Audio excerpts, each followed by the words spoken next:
back to Ground Zero Salem. As always, I'm your host, Pat.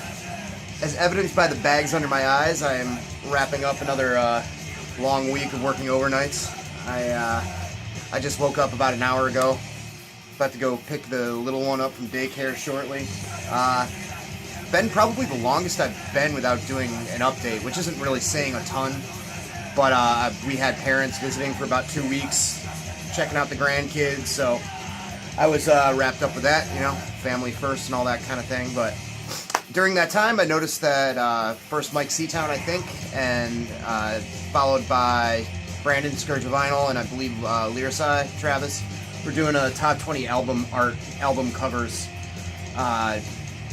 viral video, whatever, response videos and stuff like that. I believe Mike was the first. So I thought I'd do that, because it's a fun topic, it's nice and easy. I can immediately off the top of my head, I just went through the stacks for about 10 minutes and just pulled a bunch of stuff that I'd like to talk about. I know a little bit about some of these. Some of these I even researched a little bit, kind of boiling in the brain for a few days while I was working. So we'll get right into it. Before we do, we're listening to Beyond Description, Japanese thrashy hardcore. Great stuff. I got this from a label slash distro called Crimes Against Humanity, sort of a punk crust metal label out of Wisconsin.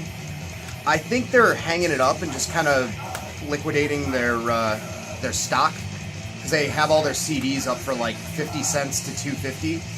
So I just bought like a shit ton of stuff for less than $20 and just grabbed a bunch of shit. So far so good. This sounds great to me. Nice unbridled Japanese thrashy hardcore. A little bit of a metallic edge to it. I'll put a link down below if you want to get some crust and stuff like that on the cheap. You can do it there. Alright, so these are in no particular order. To reiterate what Mike said, these are not my favorite albums. A great deal of them are, but this is about the album art. And that's it. So yeah. First we have Septic Death. I couldn't go into anything involving album art without having at least one pusshead piece in there. This is the full length. Now that I have your attention, what do I do with it? I mean, you know, the man's reputation in regards to his attention to detail kind of precedes him, and obviously the amount of bands that he's done art for and music that he's put out is quite a bit. Very prolific in that way. Obviously did a ton of stuff for Metallica, countless hardcore bands, the Bacteria or Sour comp, did all that stuff, and this was his band, as most of you should be aware, hopefully. Great stuff, a lot of detail, a lot of weird stuff going on there. The zombie girl in the garden. Awesome album artwork. One of my favorites from when I was getting into thrash and death metal, when I was in about 8th grade. This was all over Headbangers Ball at the time. Dead Embryonic Cells music video. I originally had this on cassette, but even then, the small format really sparked the imagination for me as a young lad. Artwork by Michael Whalen.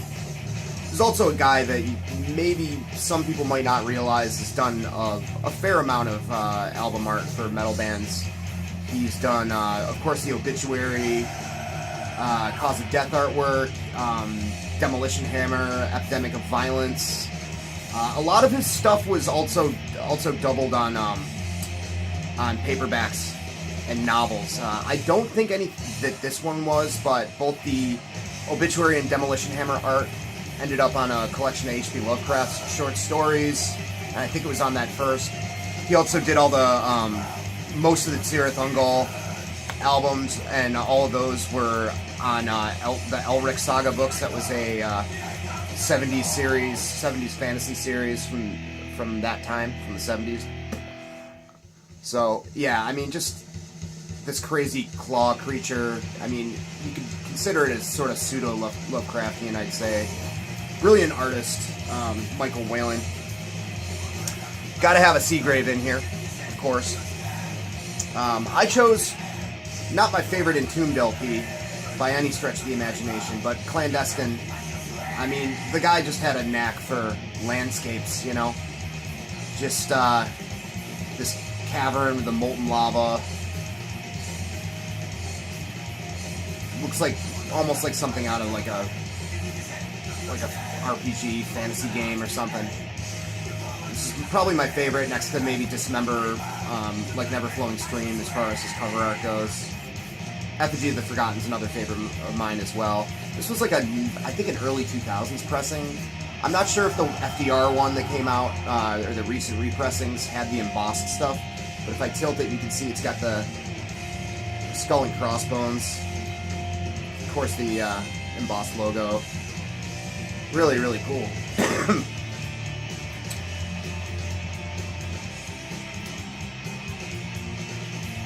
We've got DK's Plastic Surgery Disasters here. I believe this was originally in National Geographic, I think, or maybe Time. And obviously, Dead Kennedys had a lot to say about capitalist greed and poverty and that sort of thing. And this is a real photograph, and it's very stark and very disturbing, with the hand of the starving child in the hand of a well-fed Western European or American. Heavy, heavy stuff. We have, I think the name of the guy who did most of the collage art and stuff like that for DK's name was Winston Smith. And just the smiley tower in the background, kind of looking over suburbia. Awesome stuff. Another one of my favorite artists, music and visually, Nick Blinko. This is Death Church by Rudimentary Peni.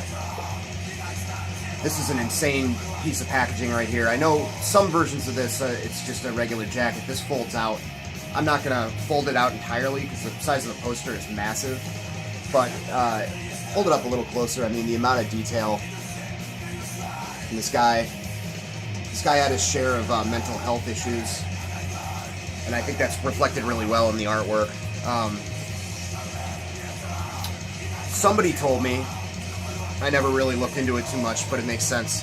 Somebody told me that Nick Blinko actually painted these on big walls.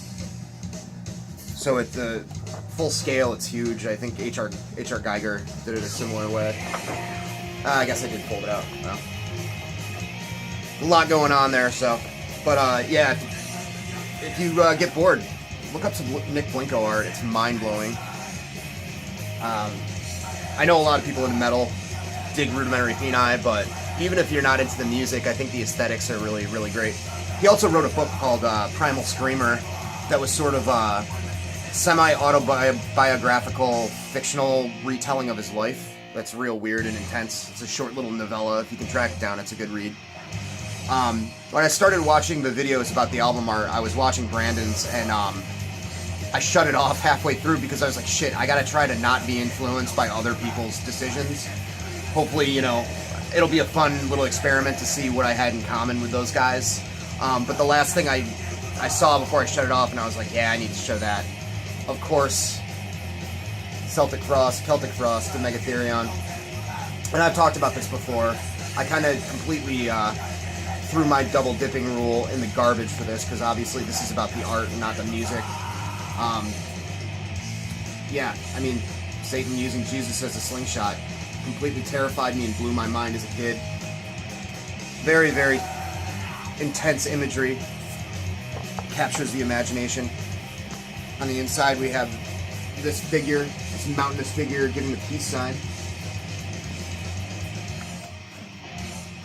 An excellent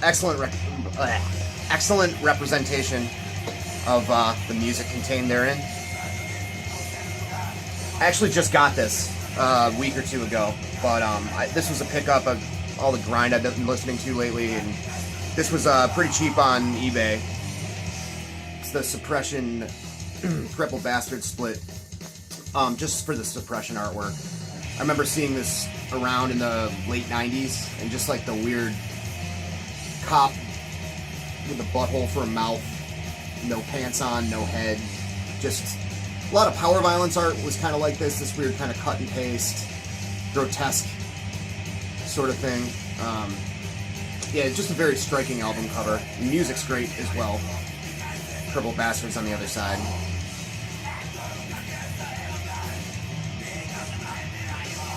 And we got Poison Idea, Feel the Darkness. Just the stark black background with the pistol being held at Tiny Tim's head. Just weird, fucking dark shit. Probably their favorite record of mine, but pretty much everything they did was great. This was a re-release on Network of Friends. This came out on a bunch of different labels. This was actually repressed on Epitaph at one point, believe it or not. But yeah. Again, good representation of how dark the music is. Francisco Goya, Saturn devouring his son, on the cover of The Obsessed Lunar Womb. Francisco Goya, I'm trying to think what century this guy was a painter. 17th or 18th, I believe. But he recently had an exhibit, not recently, it was about 4 years ago now, I think. Had an exhibit at one of the museums in Boston.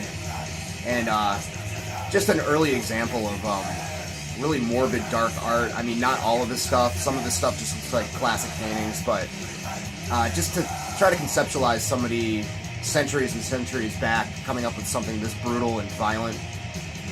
You know, it's from myths and folklore, of course, you know, the whole Saturn thing, but still. And this has appeared on other albums, I'm pretty sure, as well.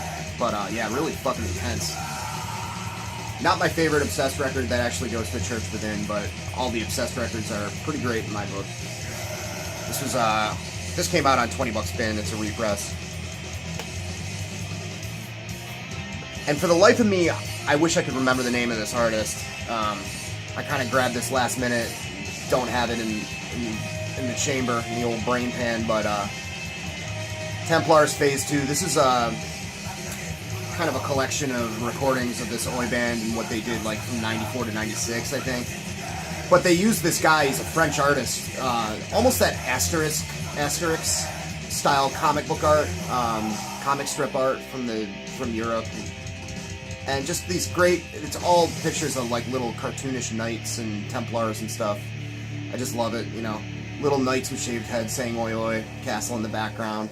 Super colorful. This came out on Vulture Rock. And I mean, another one of my favorite bands. They don't have a dud in the bunch, in my opinion. Another one of my favorite artists here, as far as album art goes, Jon Taggart. Cause for Alarm. His imprint is all over early New York hardcore and metal throughout the 80s. He's made a comeback, I think, since turn of century, 2000s. I know he came back kind of doing artwork for Mental, Joe Coffey, and a bunch of others. He's kind of all over the place now. His new style's cool, but it's very smooth. You can tell he was very influenced by graffiti, and this is almost like an urban New York, like Euronymous Bosch thing going on with this hellscape, you know. Common theme in the 80s, the greedy businessman eating little people. You know, you got the skin demon, this guy being mugged, there's a dude shooting heroin here. It's very dark, American flag behind it all, talking about just the state of the country then and now.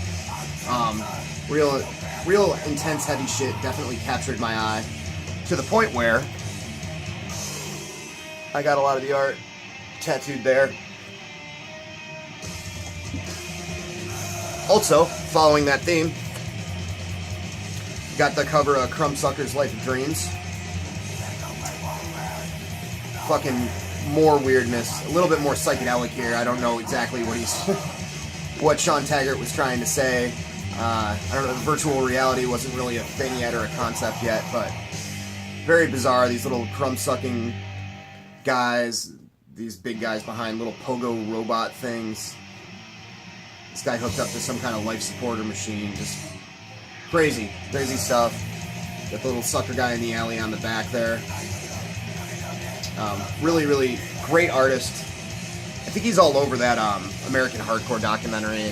He's a cool guy to track down interviews with.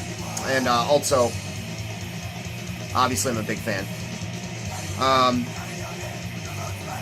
Candlemass Ancient Dreams. This is a re-release on Svart. There's no logo or anything on the cover. It's on the back there.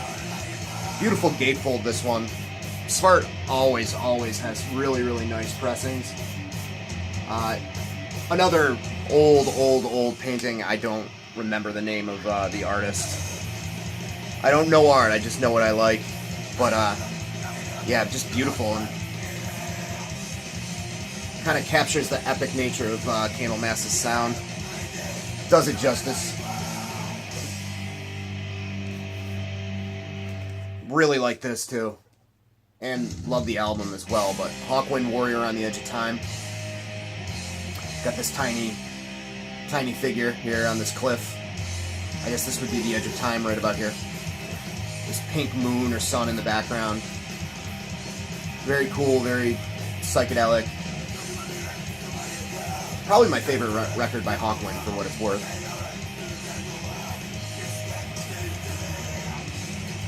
And of course, for me anyway, big one was Onward to Golgotha. I mean, when this came out, you know, I'd seen a lot of Seagrave art, the aforementioned Michael Whalen art, you know, but something about just the sort of abstract nature of this weird flat Jesus with like this vein thing coming out of it going into this weird column. If I remember correctly, the name of this artist, I don't remember, but it's right here. Something Kim. Miran Kim. This artist did Hellraiser comics for a time, if memory serves. And, I mean, just goes together with the music like peanut butter and fucking chocolate, so.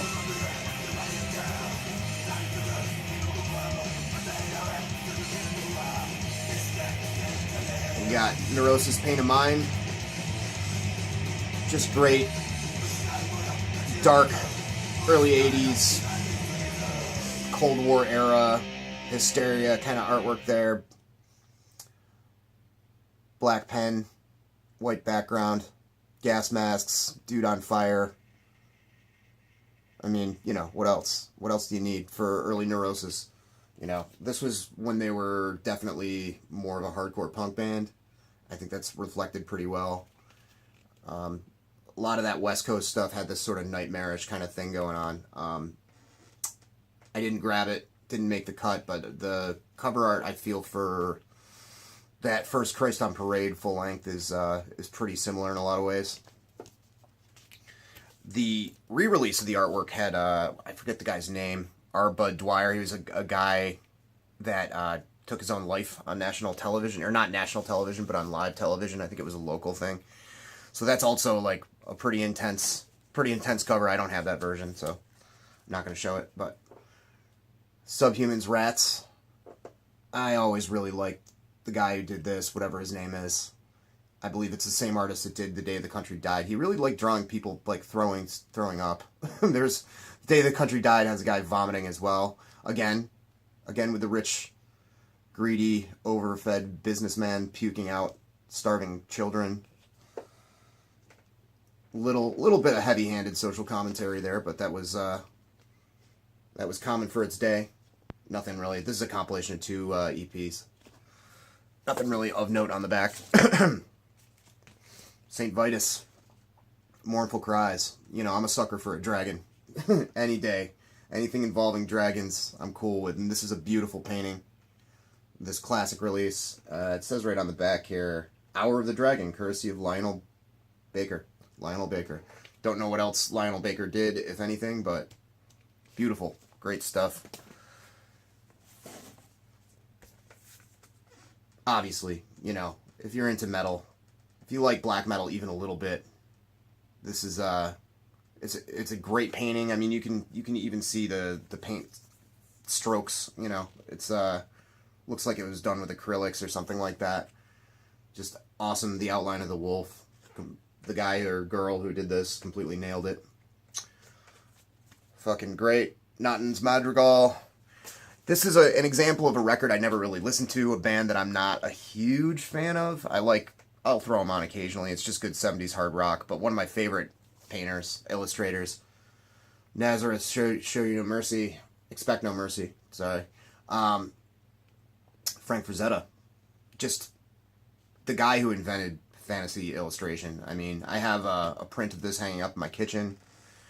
He's done a lot of album art. I mean, he did a lot of stuff in the 70s, so as a young metal kid, it was kind of deceptive. You know, I remember seeing the Molly Hatchet record and being like, that must be the heaviest thing I've ever heard, and then I heard it, and it wasn't. But he also later on did artwork for Danzig, and I think some heavier, more contemporary bands, but none of them are coming to mind at the moment. But yeah, I mean, anything in the 70s, this guy had tons of imitators, tons of people that kind of followed down his path, like Boris Vallejo and dudes like that, but just amazing, amazing artist.